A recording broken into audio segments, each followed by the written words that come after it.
Good evening, everybody. So great to see many of you on a Wednesday evening. And today I invited some special guests, our QD coaches, just our first way to kick off the new season. Everybody is super excited. My name is Wei. We have three special coaches on the line. So what's going to happen format-wise, I will be the moderator today. We'll be asking a ton of questions. Some of the questions they probably will be surprised to hear because I'm going to put myself into the sea of parents. Just see what are interesting, what are important for you to know. And especially for new parents, if you haven't taken classes, you probably will be asking, hey, who will be my coach? What are their teaching styles? Are they qualified to teach my kid, right? Those are all basic questions. And so feel free, parents, go ahead, start. If you have any questions, feel free to type in the chat. And if you have additional questions, obviously feel free to call our office. We're all getting ready for next week. We'll officially kick off on Tuesday next week. Okay. All right. So let's see. I think, how about this? Let's go ahead, go around, and let's do the self-intro first and maybe tell us how long you've been with QD. I'm going to start with Coach Asha. Excellent. So yes, my name is Coach Asha, or what I like to tell the students, it's Miss Asha, Amazing Asha. Any of those names will do. And I have been with QD, I want to say 3 or 4 years now. And it's been an amazing experience getting to teach every student that has walked through our doors. And I'm so excited for next week to start teaching the students again. So yeah, that's Coach Asha, Miss Asha, Amazing Asha. Any of those will do. Thank you. Awesome. So I'm gonna randomly pick. Okay, Coach Janiel. Hi. So I am Coach Janiel or Coach J. That's Daniel with a J. And I've been with QD Learning since 2019. It's been a wonderful set of years so far. Hi, everyone. I'm Coach Chris. This is going to be my third year coaching with QD, and I'm so excited. It's always my favorite part of the week, so I'm glad that our classes are finally starting up again. Awesome. All right, now let's get the background a little bit out of the way. I'll start asking some hard questions, okay? I promise, parents. So let's see. I want to understand each of your competitive experience, right? How long you have done speech and debate yourself, and any highlights on that experience. Let's start with Coach Chris. So I started in speech and debate when I was 14 years old, my very first year of high school. I was very fortunate that my school had offered it as an elective, so I signed up for it not knowing what I was going to get into, and I just stuck with it and I fell in love. I did it for 4 years in high school, and I was able to compete all across the United States at definitely a bunch of parts in California. I went to the national tournament when I was a senior in high school in humorous interpretation. And then from there, I went to Mount San Antonio College in Walnut, and the itch to compete did not leave my body then. And I was like, you know what, let me go back in. And I knew Mount San Antonio College had a good program. So I competed for 2 more years there. I went to the Firo Pi Nationals both years that I was competing with Mount Sac. And yeah, I really love it. It fuels my fire. I'm a very competitive person, so speech and debate was the perfect thing to get myself into. But my experience with speech and debate started in 2015. I was with Saddleback College at the time, right in Mission Viejo. And I went to a lot of different parts of the country as I continued in informative, mostly the interps, even a quick stint at impromptu speaking. And then eventually I went and made my way into Cal State Fullerton, where I graduated right before the pandemic. And that's actually how I met QD Learning, because QD Learning goes to a tournament that Cal State Fullerton hosts like twice a year, and we got to see each other. We got to get to know each other. And when I found out that they were hiring for a new position, I was in. I was sold. I loved the energy that they brought out in tournaments, and I hope y'all come to some more tournaments, because that's how I've gotten most of my experience post-pandemic. So as a competitor, I mainly had 4 years of competition, but overall in speech and debate, I've been in a lot of tournaments. So if any one of you eventually like feels super confident to go to a tournament, most of the time I'll be there. For sure, for sure. Coach Janiel, in person or online, she's not gonna miss our tournament. She's the go-to person for the tournament. Just a quick plug, we will have some type of, actually I will talk about that more. That will introduce the tournament experience in future webinars. So Coach Asha, how about you? Your tournament? Yeah, so I also had a similar experience where I started about junior high, which is like, I guess like 8th grade, I want to say. It started out doing speech and debate, and I had a lot of enthusiasm. I liked arguing with people, so I really loved debate, and I liked acting, so I really liked interp. And so I did that for numerous years, mainly focusing on policy debate in high school. I would say I didn't quite meet my stride in high school. It took me like getting into college. And when I started getting into college, I met a professor who was like, hey, you're good at public speaking in my comm class. And he tricked me into joining the speech and debate team. And that's where I really started to get good at speech and debate. And that's where I had, because when I was in high school and it was kind of more so, I didn't have the coaching staff. It was a lot of kids for one coach.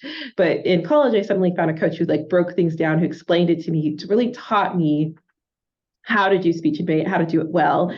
And that's when I really hit my stride, and I was able to also go to like Phi Pi. I was able to go to travel around the world, and I really got to dig into my competitive experience a lot more in college.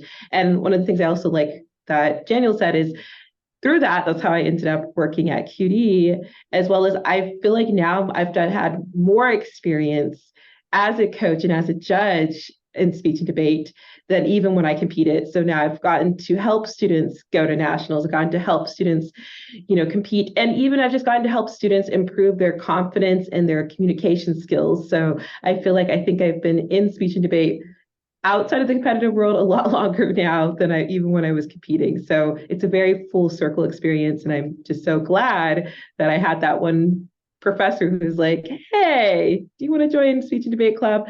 Because that really is what started for me, my speech debate journey. Okay. You guys made it sound really easy, right? But if you look it back, it's really like you guys sustained speech and debate for multiple years. So can I ask, one is, how do you sustain that?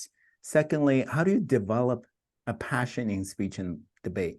Because that's a mostly common ask a question, like after first semester, all right, I'm gonna give it a shot, but after one semester, I'm on the fence. I'm still on the fence.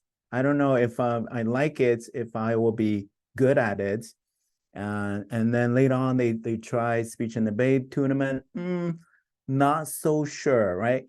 So how do you navigate that up and down, and how did you sustain that passion? Coach Chris.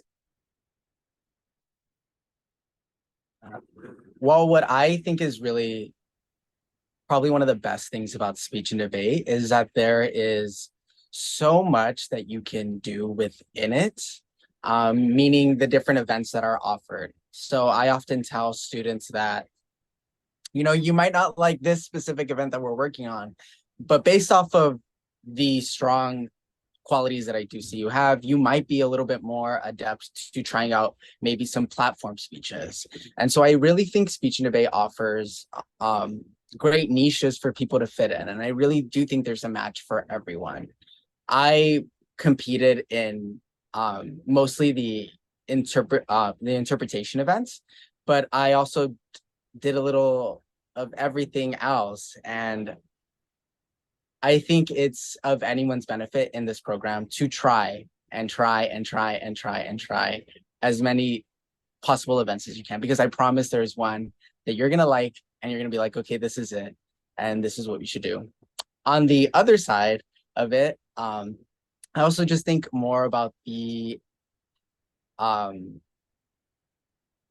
applicable traits that you get while working in speech debate, that I know some people are more long-term viewing. And so I always thought the more practice that I get speaking in front of people, the less of fear I will have going down the line. So that also drove me, is getting rid of these insecurities that I had about public speaking. And the more that I did it, the more that those things went away. So that's a long answer, but there's lots of events and there's good qualities about it. So Okay, anyway, so lots of choices, and also it just has direct correlation with other benefits you will, like the skill set you will be using down the road, right?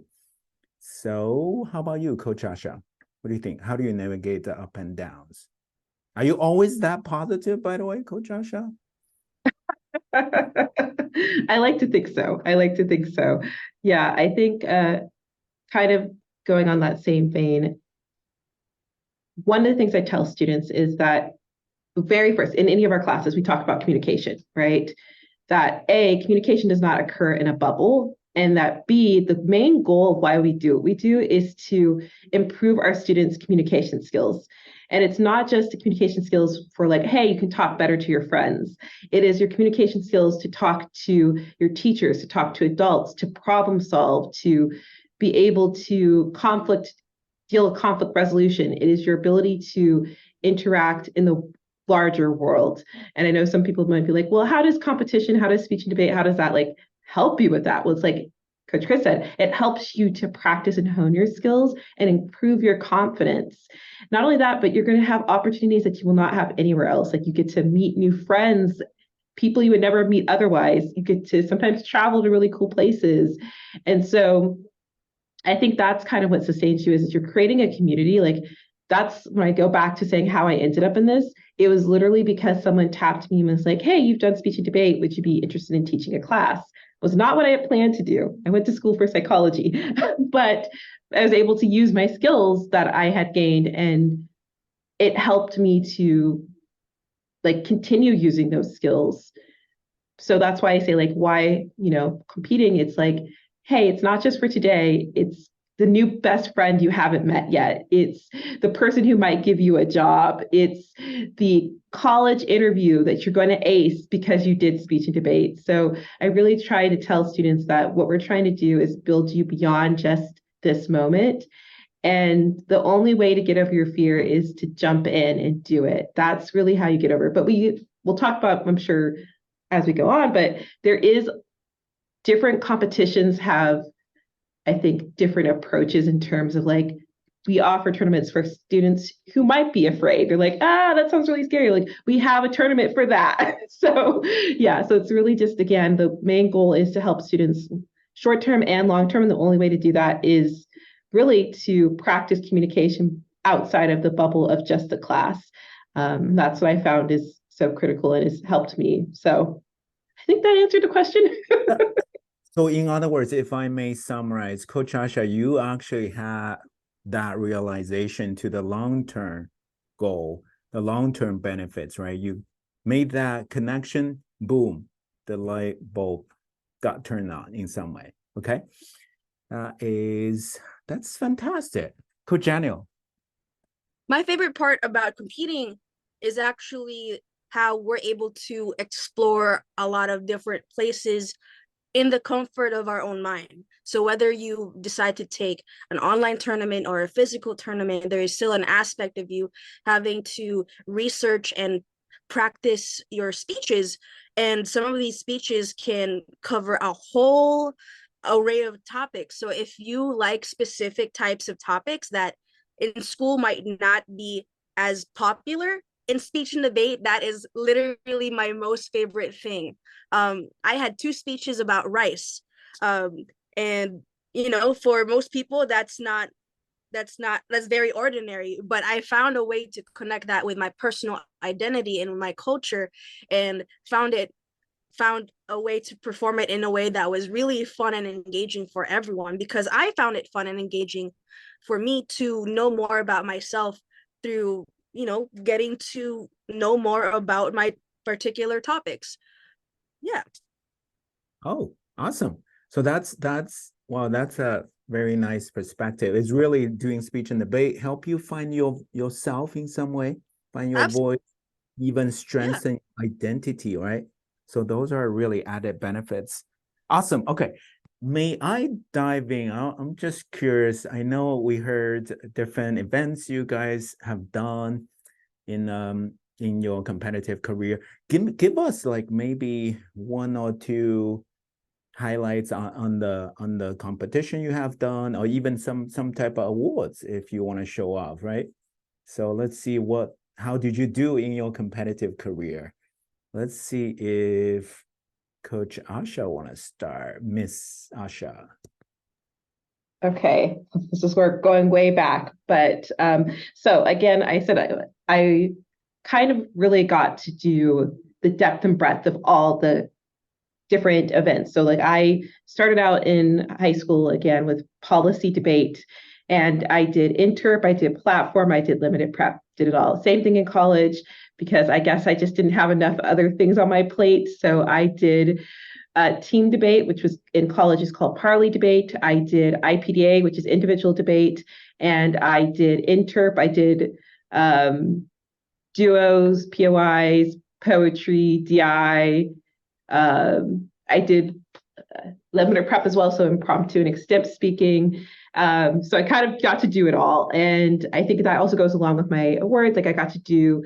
So as a debate speaker, I think one of my proudest moments was getting top debate speaker for California, state of California. So that was really great achievement of mine. I was not expecting it at the California state tournament.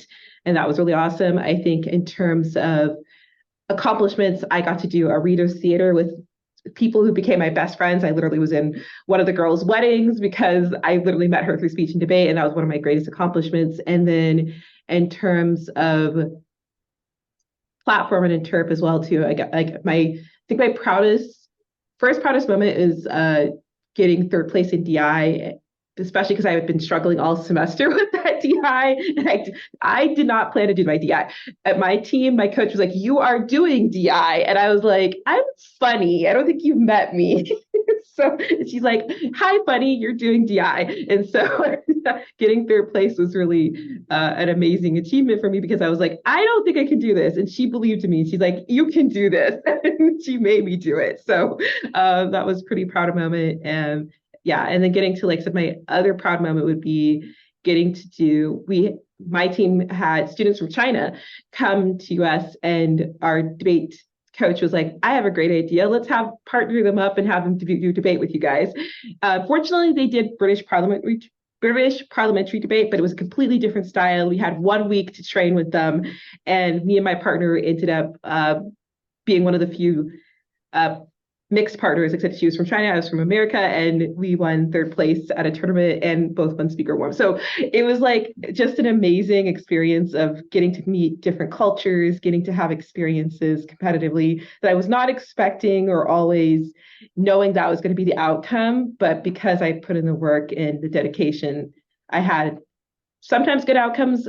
But I wanted to say on the flip side of that, I also had times where I didn't always win, but I always tell my students that sometimes losing can be the best experience for you too, because it teaches you what you need to do to win. Because when I first started doing debate, as I mentioned, my professor tricked me into doing it because he said, hey, if you do this debate tournament, you don't have to do the midterm. And I was like, you had me at you don't have to do. And I tell my students, he kept tricking me the whole semester. He's like, oh, you don't have to do the written paper. You don't have to do the quiz. And so I kept going to tournaments because I didn't want to do things in class, but also because every time I would lose, I would get hungry to figure out how to win. And so I would learn from my mistakes and I would go back and train. And every time I would not make that mistake again. And so I think one of my proudest accomplishments was actually the going to what we call fall championships, which is like the combination of all the tournaments in the season. And all season I had lost. I had not won a single thing. And that is one of my proudest moments is that tournament I placed in all of my events.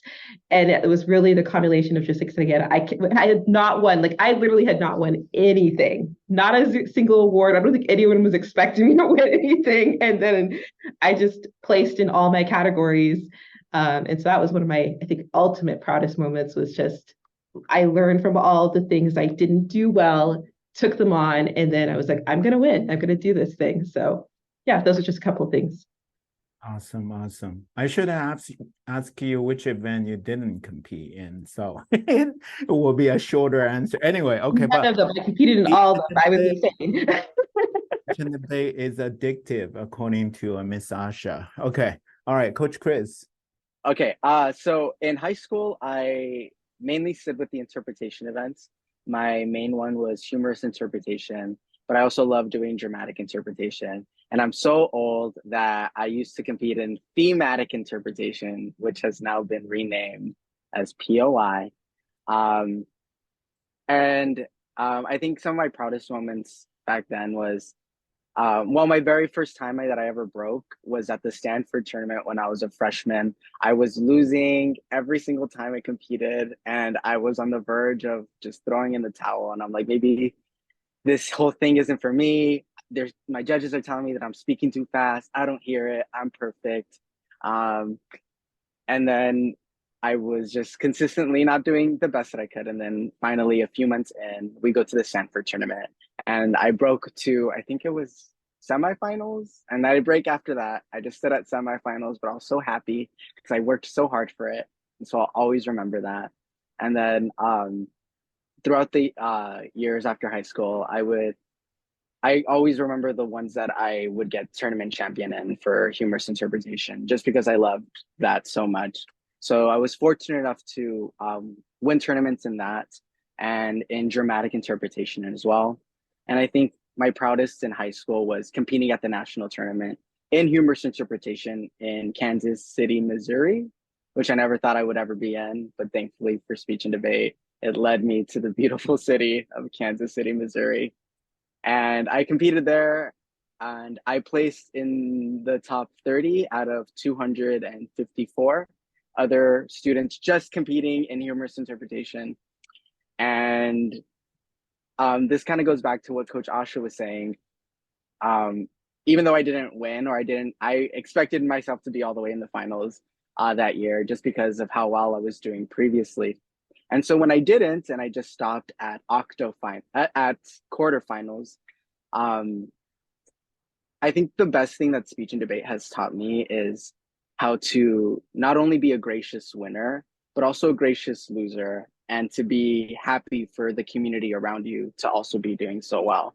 And so I'm really appreciative for speech and debate for showing me how to own up to my placings and own up to my shortfalls as well as my victories. And so that tournament will always mean so much to me. And then when I was in college, getting gold awards at the national tournament at Viro Pi I competed in duo, readers theater, poetry, and then POI. So a little bit of everything. I don't know. I just loved it so much. That's why I'm smiling right now. Awesome. The memories, so fun. Yeah. Thank you, Coach Chris, for making it real. Right, there are up and downs for sure. Even during the competition, you feel like you're doing well. At the same time, the result might not be always what you expected. What's important is really what do you do after that? How do you? For me, it's really personal growth. That's the most important piece. All right, Coach J. Hi, hi. I am not as competitively successful as Coach Asha and Coach Chris, as I had only started to um, qualify near the end of my career while I was at Cal State Fullerton. But I wanted to focus more on the benefits of being able to compete. The main one was having this hunger to win led into um, just finding enjoyment and being able to immerse yourself and even include your audience to a whole new world, especially if you are doing the inter pieces. You see like really funny comedy shows like SNL or like your favorite comedy show or your favorite action movie, and those are really fun and great because like you are sucked in. You are like, there's something about the quality of the show or the movie that makes you think that you're there with that performer. And from the performer side, it was really fun not just to see my audience, my fellow audience members really having fun with the craziness of the performances, but also just seeing how much you can mentally immerse yourself through the way that you move your body and the way that you say things.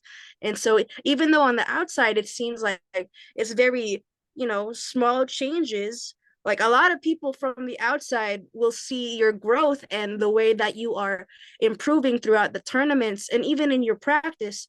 And a huge part of competing is being able to celebrate with both your teammates here in QD Learning and also with your competitors in other tournaments and seeing, okay, what, you grew this much compared to the last time I saw you, man. Like I wish I won, but I gotta give it to you. Because there were so many moments like that, and honestly, that was my favorite part about competing. Awesome, awesome. I think speech and debate for sure elevate you as a person. Yeah. So before I move on, I do want to share one thing about speech and debate. It was a real thing happened in the nationals in my in the Phoenix trip. So I took one senior, rising senior. We plan to do a documentary. It's really to document a speech and debate experience from the AAPI perspective, the American, Asian, and Pacific Islanders experience. So the biggest thing I mean, by the way, that documentary will be released shortly, and we'll share that with the QD community. The biggest takeaway I had was this community is so awesome.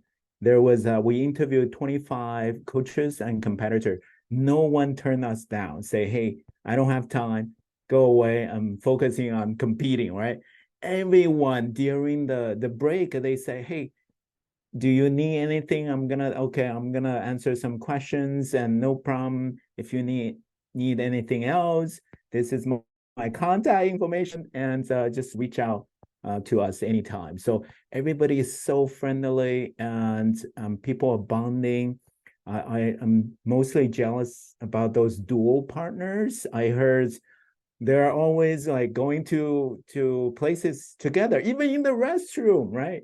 Somebody is done, they're saying, I'm still waiting for my partner. Give my partner a couple of minutes, right, to be ready. So your partner is for life. That's really the benefit.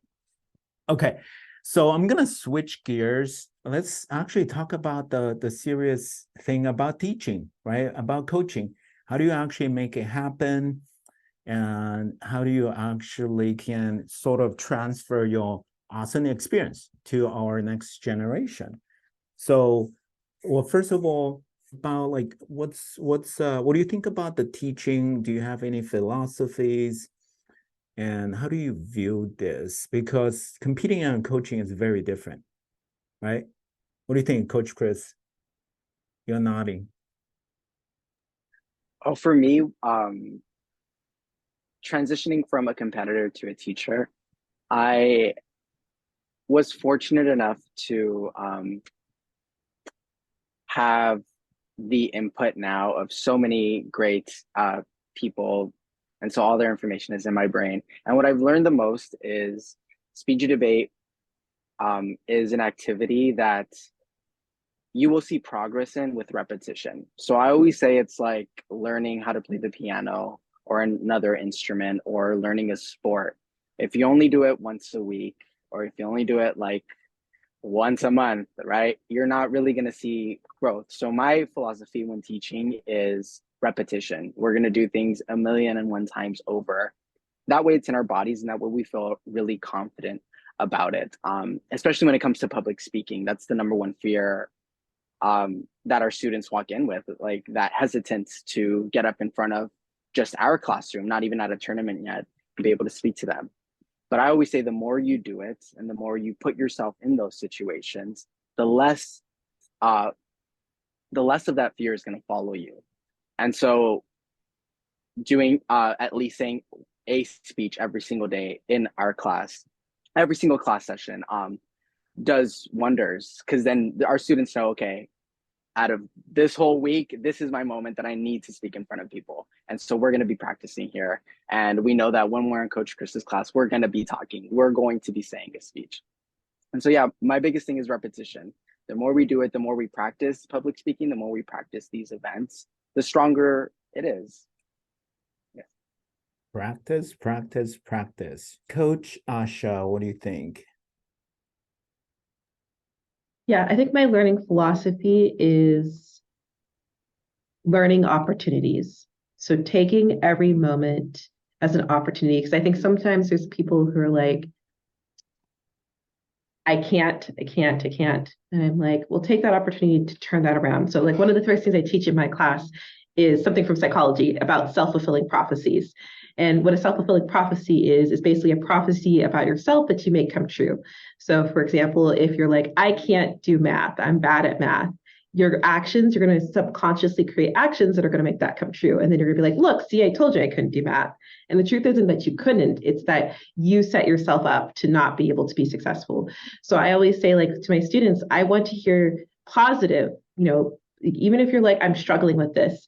Okay, that's okay to struggle. Let's take this as an opportunity for how can we get to where you need to go? Or like, this is hard. That's okay. Like so every moment I don't believe in such thing as problems. I believe that they're opportunities. So taking those opportunities to turn them into steps, to turn it into a goal, to turn it into a focus that we can get to, that we can accomplish, and then breaking down that barrier or that mountain that the students might have in their mind so that we can like turn it into such smaller parts that are achievable. So yeah, I think my biggest philosophy is just, I don't want to hear I can't. I want to hear how can I, or how can I reframe this so that I can get there? And I'm not saying that they can't struggle, because we all struggle, but don't let that struggle stop you from being successful. That's my biggest philosophy. Like I've learned that so much through my speech and debate career, is that you will have struggles, you will have barriers, but if you stop yourself, you're not going to be successful. But if you say, how can I, you're going to find some measure of success. Did I hear some growth mindset pitch there too? That's super important, right? We have to have a growth mindset. So plus a little bit of self-affirmation here and there. Just look at the mirror. I can do it. I can deliver this speech. Coach J. Mine is actually a combination of Coach Chris's and Coach Asha's. So something that we say a lot in competition is a win is a win is a win is a win. Even though it's just 2 words, a win is a win, whether it's big or small, like it's like being able to enjoy the fact that even though we didn't have the big win, that all of these small wins will eventually lead up to these bigger wins. And the way that I personally go about with my teaching philosophy is, if we don't have the understanding to look at something from one perspective, maybe shift it from a different perspective. Because my thing is, if we go about it from a lot of different perspectives, there may be a lot of different things that we didn't see from going straight. Maybe the way to solve a problem, or the way to go through understanding another concept, is just rephrasing it, or maybe having fun with it in a different way. So with, in my class, we're going to have a lot of fun, because we're going to see how everyone's mind works, because with everyone's different personalities and skill sets, there is always something to learn from everyone and everything. Like, we are in here to be a complement to each other and build each other up, not just as a team, but also as individuals. That's awesome. That's awesome. I'm hearing like some tailor approach and also being able to adapt. And learning is never a straight line. Learning is never a straight. It's always kind of shaped, right? And curved. Okay, love it, love it. So let me hear some. What have you taught at QD before? What are you teaching this semester? Give us some scoop on those. Maybe start with Coach Chris. So here at QD, I teach the little orator classes previously, and then the art of public speaking classes as well. So I'm always working with the little ones and boosting their confidence and just getting them ready to public speak and just those basic foundations. And then this semester, I will be teaching a little orators essentials class, which is for our students who are just a little bit more experienced, who are ready to take on more limited event specific speeches, such as impromptu. So I have one of those. I think I have two. I have to check again. And then I'm also teaching interpretation and another limited prep class at the Anaheim location and at our Irvine location. Okay, coaches, this is not an interview question to see if you have a look at your schedule. Just some in general terms, it's totally okay. Okay. Thank you. You're not being evaluated through this. Okay. All right. No pressure. Coach Janiel. I have to not think about it from a schedule mode, but this semester I am teaching our art of public speaking classes. But in the past, I've actually been TA for Coach Asha for her limited prep class, and it was so much fun. I've gotten to also teach storytelling as well as impromptu classes. So continue to be on the lookout for those in future semesters. I'd be happy to have you in my class. Awesome. Awesome. Coach Asha? Ooh, okay, I should know this. I am teaching this. So I have taught, for a while, I was mainly the debate coach. So I taught a lot of debate, intro debate, public forum, Lincoln Douglas. I taught limited prep, I taught platform, and I taught art of public speaking. Surprisingly, I really haven't taught as many inter classes, but that's okay. I get to teach it with our privates, with our one-on-one students and our varsity and junior varsity team. But this semester, I am coming back to teach limited prep. I'm teaching it now. One thing I do get to teach or oversee is our competitive lab. So those are for our students who have been through our classes multiple times and they are now focused on competition. I am teaching art of public speaking. Am I teaching art of public speaking? No. I'm teaching limited prep, competitive lab. I should know this. I think that's debate. So those are some of the mini classes I will be teaching if I've missed anything. Extemp. That is what I missed. Our new class, I am teaching extemporaneous class, which I'm very excited that we are launching new this fall, and it's for students who are really wanting to step up their game in the limited prep world. So I'm very excited to be teaching that as well. I knew there was another class I was forgetting. Awesome. Okay, cool. All right. So I actually want to maybe give parents a heads up. I want to do a quick demonstration, have the coaches do a quick demonstration. We can do a little bit later because the volume could be a little bit loud. If any brave parents, you can join us as well. Or essentially, it's going to be doing a warm-up routine. That's later. Okay, so just give you guys a heads up. So I'm gonna ask, what do you think? What are sort of some success criteria you have for your students? Because, like I mentioned, it's not linear sometimes, and oftentimes, the students, they do not know, right? When especially new students, the most commonly ask a question is why you're here? My parents ask me to join this class, right? So they're not super motivated. So not always super motivated. So what do you think? What are some of your success criteria you use to say, hey, students, you are here. You're being amazing. Who wants to start? Coach Jay, go ahead. One of my biggest indicators for a student who is successful in class isn't actually whether they're extroverted or introverted, but actually whether they're open to learning something new. It doesn't have to be something big, but if they come into class looking for at least one thing that they want to learn, I think that's a really great start for me, because that's a great way for us to be able to link and collaborate. Because once we learn one thing, we can continue to stack on things that we've learned.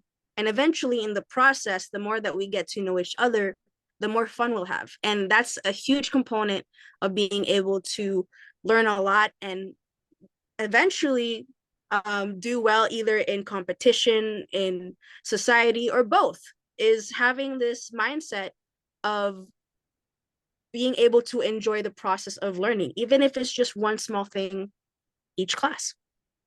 I love it. That connects to what you said. Wing, wing, wing, right? Small wing builds to bigger wings. Okay, Coach Asha. Yeah, so I think I'm going to answer this from two perspectives, because I want to answer this from the coach side and from the student side. So one of the criteria for success is, for me, like, it's me meeting the student halfway. Because, and I say that because I'm answering it also from a student perspective, students come in from all different walks of life, and they come in, sometimes they're tired after school, sometimes they're, like, why am I in this class? Like, and they may not understand the value. So I think success really is a twofold. Is on my part, I try to meet them halfway. I try to understand, like, hey, if you're tired, let me know. Like, one of my big things I set up in my first day of class is about respect, that you respect not only me, but you respect yourself, you respect your classmates. So if we establish that, like, sort of idea of respecting each other, that we're all here to work together collaboratively, we're going to have a better class. So I do believe success is a two-way street. I have a contract with my class to, like, uphold my end of things, to try to do my best to meet them. And then from my students' end, I think the best indicator of success is they come to class with a pencil and a notebook. It sounds like a really simple thing, but the student who comes ready to take notes is the student who's going to do better. Even if they may not know why they're here, they may not want to be here. If they come with a notebook, and they're going to learn stuff, like, regardless, they're going to learn stuff. And they might find that the stuff that they learn, if they're writing the notes on, that they start to care about it, and that they're going to, at the end of the class, they're going to have learned. They have no choice. They're going to learn something. So on the student side, coming to class, something as simple as a notebook and a pencil already shows they've taken the first step towards success. And so, again, two-way street. I'm going to come to class and do my best to meet them. And then if they come to class with a pencil and notebook, I'm already like, we're on a great start. We're off to a great start. Awesome. Two-way street. I love that. I love that. Yes, coaching is always two-way. Okay, Coach Chris.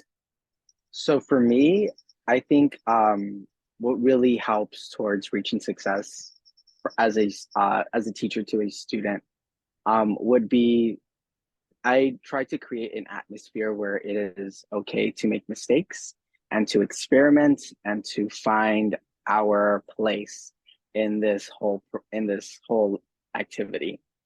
And so I try to instill the idea that it's okay to start your speech really badly, and then eventually we can pick apart those pieces and we can make it better. I don't think anything is perfect the first time around. I've said speeches 100 times over, and even that 99th time, it's still not perfect, right? And then towards 100, and we start getting somewhere that feels that way. But nothing is ever perfect, and nothing is ever excellent the very first time around.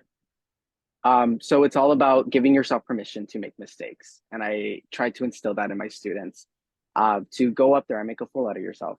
because it's okay, because it's just me and I'm not going to say anything. You should have seen me in high school. I was acting a fool in speech and debate all the time, right? So I try to create a safe space so that it is okay um to experiment and to play around with it.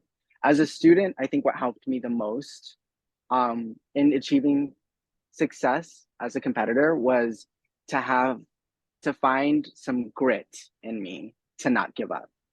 And oftentimes I find success is hindered because you give up prematurely. And there have been instances where I have given up on a speech, and maybe I shouldn't have. Maybe I should have given it another tournament or two. But the times where I've really stuck to my performances, stuck to my craft, were the times where I was able to really work on getting that towards as close to perfection as possible. So trying to find a reason to not give up, because giving up is, it's not the best all the time. Sometimes you got to stick it out a little bit to see the light at the end of the tunnel, and I promise that. Awesome. Motivational speech, Coach Chris. Okay, I love it. I love it. Safe space. That's super important. I think what we're trying to create is really inclusive and safer space for students to make mistakes. So in order to learn, I think that outside of our classes, sometimes it's so hard. Like the reality sinks in. There's too many emotions and judgment right outside. So anyway, okay, is it time for us to do some demonstration? Shall we? I'm gonna delegate to maybe Coach Asha or Coach Chris or Coach Jay to lead. Whoever is to jump in, just say, hey, anyone wants to join, this is the time we can stand up. We're almost close to the end. Just get the blood pumping a little bit. Who wants to do a demonstration for the warm-up? Maybe Coach Chris? Okay. Let's do it. Let's do it. Wonderful. I'm going to start off with some tongue twisters. And then, so these are tongue twisters that I do at the start of all of my classes, just to get our vocal cords nice and warmed up, and to make sure that when we get up to say our speech, it's not the first time we're talking that day. So our tongue twisters are always a great way to get ourselves going a little bit. So I will start off with, I'm going to do two, and then I'm going to pass the torch to Coach Janiel, and maybe she would want to do another one for us. So this is unique New York. So I always say to set up or stand up nice and tall, making sure we're not hunched over, making sure we're not crunching our lungs and our diaphragm, giving our body as much of an opportunity to breathe as effectively as possible. That way we can speak as effectively as possible. I want to make sure we're talking nice and loud, over enunciating these tongue twisters so we can hear every single sound. So I'm going to say a little bit, and then we're going to repeat after me. If you want to unmute, that would be wonderful. No pressure. We're going to do an honor system right here, and I'm going to pretend, and I'm going to see that you guys are out there doing it with me. Okay, so this is unique New York. Unique New York. Unique New York. New York's unique. New York. Unique. You know you need unique New York. You know we need unique New York. Wonderful. I'm going to say it one more time all together really quickly. Then you are going to say that all together really quickly. So me first, unique New York. New York's unique. You know you need unique New York. Unique New York. New York's unique. You know you need unique New York. New York. That was beautiful. That was awesome. That was amazing. Thank you so much. Coach Janiel, do you have a tongue twister that you would like to show us?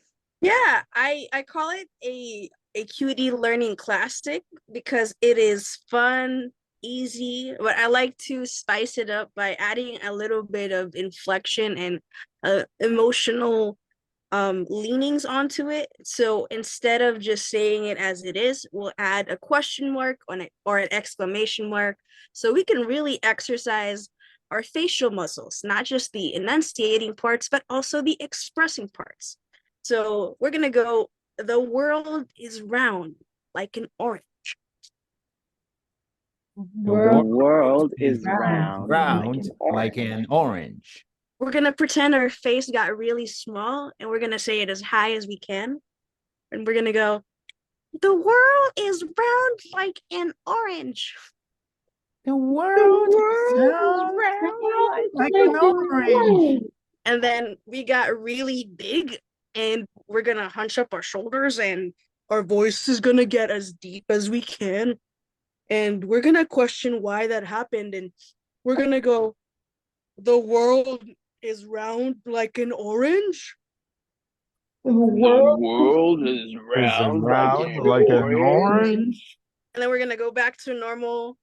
And then we're gonna say it with some affirmation. We're gonna say, the world is round like an orange. The The world world is It's round like an like orange. an orange. And that's my fun warm up. I'm gonna give it now to Coach Asha. Awesome. Excellent.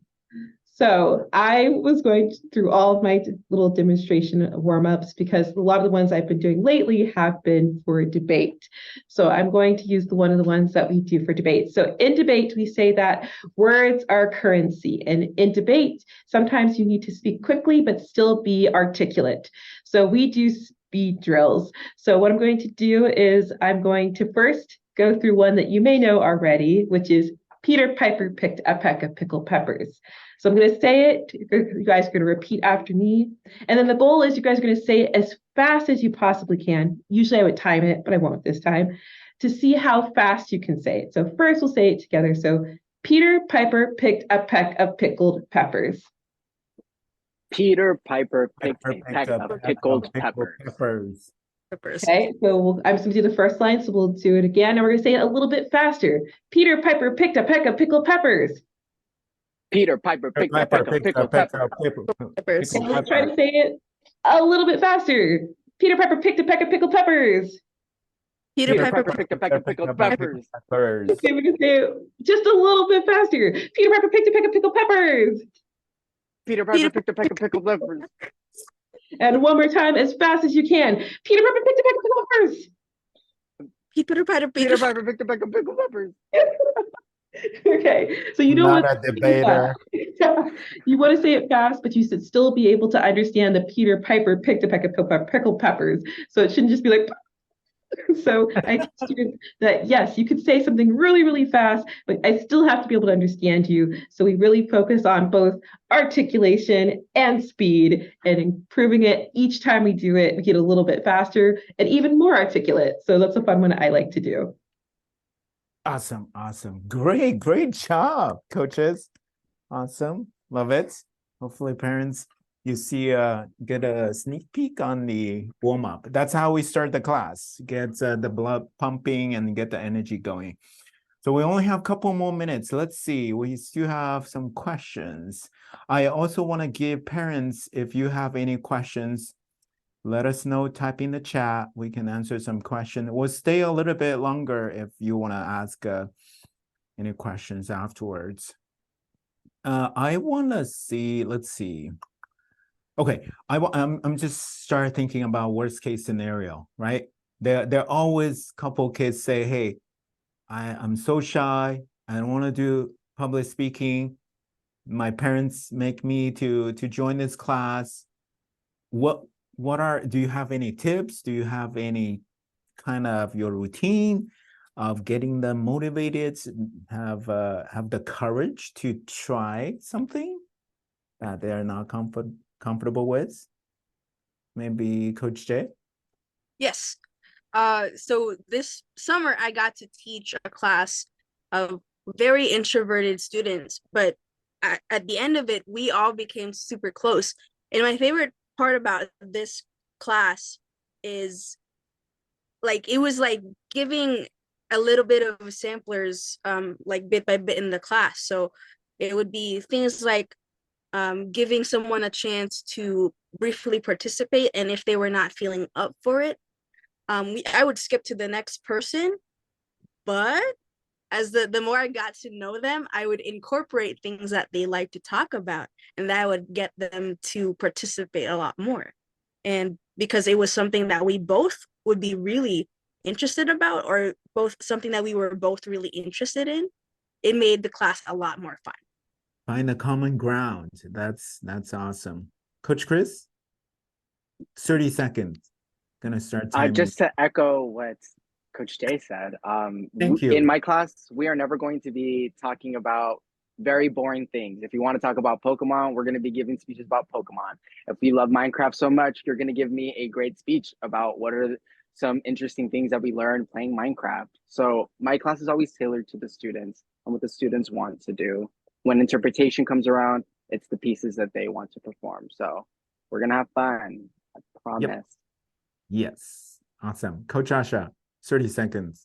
Yeah, I think my tip for speech anxiety or kids who are like facing speech anxiety, besides keep speaking, that's how you get over your speech anxiety. It's from the psychology world, it's understanding why are you afraid of speaking. And most of the times the kids are afraid of speaking because they're afraid of messing up. They're afraid of like doing something where they're going to fail. And so that's where I think we talked about this earlier too, is we're teaching kids that it's to not fear failure. Like, there's no such thing as failure, but instead there's opportunity, and that the more you do it, that anxiety just shows that you care so much. Because when I'm not afraid of something, it's because most of the time, like when I get up, I'm like, I'm not afraid because I don't care. But when you have that fear, it just shows how much you care about doing a good job. And so it's okay to care, but understanding why you have that fear and then giving them tools such as doing warm-ups, doing enunciation. You're not going to trip over your words if you warmed up. So giving them the tools in their toolkit to overcome that anxiety. So I think the three things would be understanding why they're having the anxiety, giving them the tools to overcome the anxiety, and then just keep speaking. That's at the end of the day, the most important thing. Yeah, awesome. Really meet where they are, then give them the resources and tools for them to succeed. Awesome. So I want to respect the time. I just want to do a quick public announcement. Then we can still stay a little bit. If you have questions, feel free to ask. I really want to thank our coaches, right? You will see, this is a sample. We have probably 10 plus coaches, and 3 coaches are here really to represent our coach community. You will see they all have very diverse, rich backgrounds and in speech and debate universe. We're all super excited to be your guide, to be your coach, and to equip you with those 4C skill set, right? 4C skill set, communication, collaboration. You heard that before.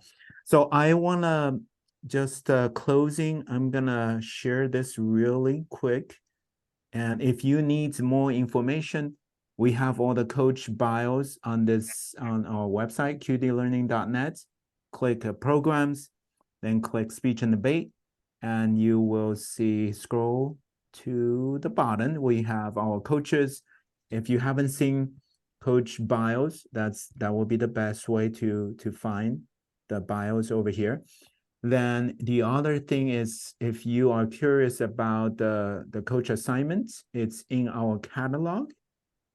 And just go to actually qdlearning.net/full catalog, and you will be able to load this file. And there are some changes. We're actually adding the tournament later on, so you will see a newer version. But if you want to see the coach assignment, you can see over here in coach column for each program. And lastly, I want to plug in, we have 2 more webinar series coming up. We have September 17th, we'll invite a couple competitors. So you get to hear from the competitors' perspective, how they manage the competition season, what are their success stories, and also what their plan for the upcoming year. Then September 27th, we want to talk about the tournament experience, and especially for those newer ones going to the in-person tournament. It sounds daunting, right? If you haven't done that. So we want to remove those. And also we want to recruit some parent judge. And I think we want to see more parent judge to be involved. The more involved, actually, the more common language you will have with your kids as well in the speech and debate world. So we actually want to offer some training afterwards as well. So look out for those announcements. We'll send invitations on those shortly. And I want to thank everybody for joining us tonight. Thank you so much.